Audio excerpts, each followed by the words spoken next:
कि तुम्हारी वंदना सूरज और चांद भी करते हैं, और पंचम युग के आप भगवान के समान हैं।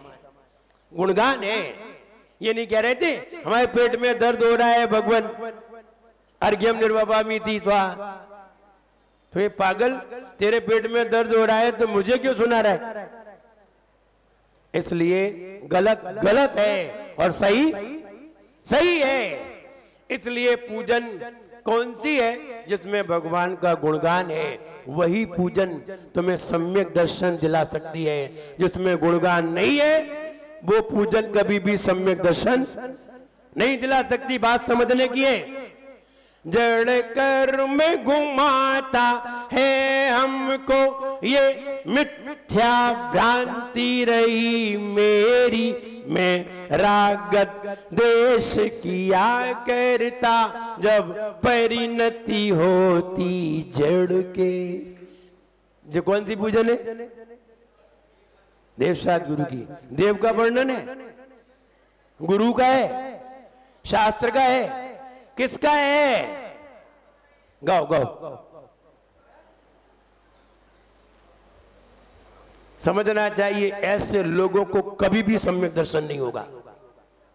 लाख पूजन करो, पूरी जिंदगी पूजन करो, 100 साल तक पूजन करो, ये वाली सम्यक दर्शन नहीं होगा। बिल्कुल फाइनल। सम्यक दर्शन कब होगा? जब हम भगवान का गुणगान करेंगे तब। आ रही समझ में? की है कि नहीं ये वाली पूजन? की है। जब तक हमें ज्ञान नहीं था तब तक की है। अब जानकारी लो, है ना? ये वाली पूजन सम्यक में कारण नहीं है। और जिसको समझना हो मेरे पास आ जाए, हम दोपहर में फ्री रहते हैं, हम उसे अच्छी तरह समझा दें। इसलिए जिसने भी ये पूजन लिखी है, निश्चित उसने पूजन के अर्थ को समझा। पूज्येषु गुणानुरागो भक्ति, पूज्येषु गुणानुवादा पूजन। जिनेंद्र भगवान के गुणों का अनुवाद पूजन है। पढ़िए पूज्यपाद आचार्य ने क्या लिखा है। और जो पूजन हम आपको करा रहे हैं, प्रथम देव अरहंत सिद्धांत, जो किसने लिखी है? ये पूजन किसने लिखी? ये पूजन किसी पंडित ने नहीं लिखी है। ये पूजन लिखी है आचार्य माघनंदी स्वामी ने। किसने? ये माघनंदी आचार्य ने लिखी है। इसलिए ये वाली पूजन सम्यक दर्शन में कारण है।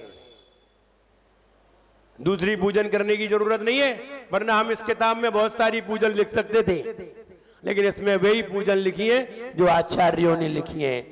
पंडितों की लिखी इसमें पूजन नहीं है इस किताब में, सिर्फ आचार्य। इसलिए चाहे कोई लिख दे, हम उसे पूजन नहीं कहते। जिसमें भगवान का गुणगान होता है वही पूजन होती है। ये बात समझ लीजिए। जिसमें भगवान का गुणगान हो उसे ही पूजन कहते हैं। जिसमें भगवान का गुणगान न हो करके अपना रोना आ जाए उसे हम पूजन। यही पूजन, ऐसी पूजन जो सम्यक दर्शन का कारण है, मेरे द्वारा रचाई जाए। मेहनत है, कौन करेगा? जल्दी बोलो। आचार्य। और क्या ये पूजन आचार्यों से रजिस्टर्ड हुई है या नहीं? जब नहीं हुई है तो ये पूजन रजिस्टर्ड है ही नहीं। विचार करिए। आप कंपनी खोल लीजिए, आपकी कंपनी रजिस्टर्ड नहीं हो जाएगी जब तक रजिस्ट्रार के साइन नहीं होंगे, तब तक आप क्लेम नहीं कर सकते। ठीक वैसे ही आचार्य महाराजों से साइन करा के लाइए कि ये सही है, तब आचार्य बताएंगे आचार्य की डेफिनेशन के अनुसार, तब पता चलेगा कि सही क्या है। तुम घर में चाहे कुछ छप्पा लो, उससे क्या है? इसलिए सही बात यही है। आप डेफिनेशन समझिए, आप परिभाषा समझिए। आप इसके चक्कर में मत जाइए कि ये क्यों लिखी है। पर पूजा किसे कहते हैं? पूजा किसे कहते हैं? जिसमें भगवान के गुणों का गान हो उसे क्या कहते हैं? पूजन। लेकिन जिसमें भगवान के गुणों का गान नहीं है उसे क्या कहते हैं? उसे पूजन तो नहीं कहते, आलोचना पाठ कह सकते हैं। आप गाते हैं? एक वेते चौंद्रीवा मन रहित सहित जय जीवा जल छान जीवानी कीनी सोहू पुनी डारी जो दीनी नहीं जल थानक ओम ह्रीम श्री देव सात गुरुभ्यो काम बाण विध्वंसनाय पुष्पम निर्वपामी थी। ये मान्य हो जाएगी? क्यों नहीं हुई? ये आलोचना है, ये पूजन नहीं है। ऐसे ही मैं काम व्यथा से घायल हूं, चारों गति में भरमाया हूं, ये गुणगान नहीं है, ये क्या है? आलोचना है। इसलिए ये पूजन नहीं मानी जाएगी। बात ये समझाने की है, समझ लीजिए। स्वस्ति त्रिलोक गुरुवे जिन पुंगवाय, तीनों लोक के गुरु जिन पुंग, और जिनों में जो जिन होते हैं उनमें भी आप श्रेष्ठ हैं।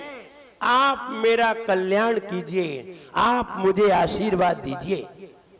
यहां पुष्प चढ़ाते हैं। स्वस्ति स्वभाव मई मोदय सुस्थिताय, और आपने स्वभाव की महिमा का उदय कर दिया है। अपने स्वभाव की क्या महिमा है? सुस्थिताय, अपने आप में स्थित होकर स्वभाव की महिमा को प्रकट कर दिया है। मुझे भी ऐसा आशीर्वाद दीजिए। स्वस्ति प्रकाश से जोर्जित दिंगमयाय, हमने ये बात बताई थी ना, जिसको पूजन के बारे में पूछना हो वो दोपहर में आकर के आराम से प्रश्न कर सकता है, समाधान ले सकता है ना। स्वस्ति प्रकाश, आपने सहजोर्जित दृंगमयाय, आपने दर्शन के द्वारा, ज्ञान के द्वारा सहज से सारी दुनिया का प्रकाश कर दिया है, ज्ञान का प्रकाश कर दिया है। स्वस्ति प्रसन्न ललिताद्भुत वैभवाय, और आप ललित अद्भुत सुंदर आश्चर्यजनक वैभव के धारी हैं, फिर भी आप प्रसन्न मुद्रा में हैं। आप मुझे आशीर्वाद प्रदान कीजिए। आगे स्वस्ति छलत, आप अपने ज्ञान में ही विमल, बोध, बोध माने ज्ञान, निर्मल ज्ञान की सुधा में, अमृत में सुधा प्लवायम, आप उसी में ही गोते लगा रहे हैं।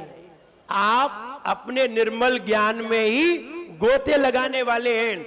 आप मुझे आशीर्वाद प्रदान कीजिए। स्वस्ति स्वभाव, आपने स्वभाव और परभाव को विभासकाय दिखा दिया कि अपना स्वभाव क्या है और पर का स्वभाव क्या है। विभासकाय आपने दिखा दिया है। आप मुझे आशीर्वाद प्रदान कीजिए, मेरा कल्याण कीजिए। स्वस्ति त्रिलोक विततैक चिदुत्तमाय, आप तीनों लोक में विततैक, तीनों लोक को जानने वाले, चिदुत अपनी आत्मा में रमण करने वाले, मुझे आशीर्वाद प्रदान कीजिए। अंतिम स्वस्ति त्रिकाल सकलायत विस्तृताय, तीनों काल में क्या होने वाला है? सकल, सकल माने तीनों काल में क्या आने वाला है, क्या जाने वाला है, क्या विस्तार है तीनों लोक का, आप सब जानते हैं। आप मेरा भी कल्याण कीजिए। आगे पढ़िए। द्रव्यस्य शुद्धि मधिगम्य दान रूपम है भगवान, मैं आपके चरणों में द्रव्य की शुद्धि करके आया हूं। द्रव्य माने शरीर भी है, द्रव्य माने वस्त्र भी है, द्रव्य माने अष्टद्रव्य भी है, सब द्रव्य में आता है। मैं आपके चरणों में द्रव्य को शुद्ध करके लाया हूं। काहे के लिए? भावस्य शुद्धि मधि कामधि गंतु कामा, मैं अपने भावों की शुद्धि करना चाहता हूं। द्रव्य की शुद्धि किए बिना भावों की शुद्धि नहीं होती। इसलिए चावल की लालिमा हटाए बिना चावल पकता नहीं है। इसलिए द्रव्य की शुद्धि करके मैं भावों की शुद्धि करने आया हूं। आलम बनानी, और हमने जो आलम बन लिए हैं, जल चंदन नक्षत्र पुष्प नैवेद्य दीप धूप, हम पूजन कितनी द्रव्य से कर रहे हैं? 8 द्रव्य से। पूजन कितनी द्रव्य से की जाती है? नहीं, पूजन 21 प्रकार की द्रव्य से की जाती है। कितने प्रकार की? 21 प्रकार। कौन कौन सी? अभी तक तो हमें मालूम थी 8 ही द्रव्य से होती है। जल, चंदन, अक्षत, पुष्प, नैवेद्य, दीप, धूप, फल। कितने द्रव्य? 8। देखिए, चमर से पूजन कर रहे हैं 9, भामंडल लगा के कर रहे हैं 10, सिंहासन लगा के कर रहे हैं 11, छत्र लगा के कर रहे हैं 12, ढोल बजा के कर रहे हैं, खंजरी बजा के कर रहे हैं, 21 तरह के वाद्य आदि से हम पूजन करते हैं। ताली बजा के कर रहे हैं, कई तरीके से करते हैं। ये पूजन है, ये भी पूजन है। वो 8 द्रव्य है, ये भी द्रव्य है। चमर है, छत्र है, भामंडल है, पुष्प वृष्टि है, सब द्रव्य। तुरई है, वाद्य बजाते हैं। ये सब 21 तरीके से पूजन होती है। ऐसा लिखा है श्रावकाचार संग्रह में, अभ्रदेव उमा स्वामी आचार्य के द्वारा लिखा गया है। 21 तरीके से पूजन होती है और 8 द्रव्य से भी होती है, 8 तरीके से भी होती है। आलम्बनानी, ये हमने आलम्बन लिए हैं विविध नाना प्रकार के अवलंबन इनका लेकर के। क्यों? कि हमारा मन इधर उधर भटक जाता है, इसलिए हमने अवलंबन लेते हैं। कहीं चमर ढोड़ते हैं, कहीं संगीतकार बुलाते हैं, संगीतकार ढोलक बजाता है, कांगो बजाता है, क्या क्या बजाता है, ये सब अवलंबन है। भूतार्थ यज्ञ, और हमने किसकी पूजन कर रहे हैं? भूतार्थ। भूत में जो महापुरुष हुए हैं, मैं उनकी पूजन करोमी, मैं करता हूं। किनकी? भूत में जो तीर्थंकर आदि हुए हैं, सिद्ध भगवान हुए हैं, मैं उनकी पूजन करता हूं, कर रहा हूं। आगे, अरत पुराण पुरुषोत्तम पावनानी वस्तुन्यनु। अरत पुराण, अनंत भगवान पुराण पुरुषोत्तम, जो जिनके कथन पुराणों में मिलते हैं, पुरुषों में जो उत्तम है, पावनानी, पवित्र है। अनंत भगवान कहते हैं पुराण पुरुष हैं, यानी सलाह का पुरुष, पुराण पुरुष हैं, पुरुषोत्तम, पुरुषों में भी उत्तम है, पावनानी, पवित्र है। वस्तुनी, कई वस्तुओं के द्वारा, अनून, अखिलान्य, कई वस्तुओं, बहुत सारी वस्तुओं के द्वारा मैं उनकी पूजन कर रहा हूं। अखिलान्य, मेकमेव, उनसे अखिल, संपूर्ण वस्तुओं से, जल, चंदन, अक्षत, पुष्प, नैवेद्य, दीप, धूप, फल, चमर, छत्र, सिंहासन, वाद्य यंत्र, भक्ति के द्वारा, इतने सारे वस्तुओं के द्वारा मैं आपकी पूजन कर रहा हूं। कितनी सारी वस्तुएं लेकर के। अस्मिन, मेरे, हमारे, ज्वलत विमल केवल बोध बंधु। हे भगवान, मुझे मालूम है इतने सारे द्रव्य से मैं पूजन कर रहा हूं, मुझे बहुत सारा पुण्य अर्जित होगा, बहुत सारा। लेकिन आचार्य कहते हैं अस्मिन, जो हमें पुण्य अर्जित हो, पुण्यम समग्रम अहम एक मना जो होमी। हे भगवान, मैं पुण्य की इच्छा से पूजन नहीं कर रहा हूं, मुझे क्या चाहिए वो देखिए।